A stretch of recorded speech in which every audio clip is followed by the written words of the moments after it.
বললাম যে আমি যদি সম্মানিত হতে চাই, আমি যদি রিজিকের সুন্দর ব্যবস্থা আল্লাহ আমার জন্য করে দেখ সেটা চাই, আমি যদি চাই আল্লাহ তাআলা আমাকে ভালোবাসুক এবং বিপদ আপদে আমার সাথে থাকুক, তিনটা আমি যদি শিখতে চাই, তাহলে আল্লাহকে ভয় করতে হবে।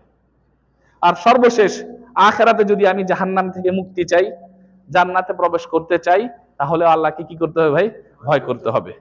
কোরআনে কারিমে আল্লাহ তাআলা বলেন, ওয়া ইউনাজ্জিল্লাহুল্লাযীনা তাকাউ বিমাফাযাতিহিম ওয়া ইম মিনকুম ইল্লা ওয়ারিদুহা কানা আলা রাব্বিকা হাতফাম মাকদিয়্যা সুম্মা নুনাজ্জিল্লাযীনা তাকাউ ওয়া নাযারুয যালিমিনা ফিহা জিসিয়্যা।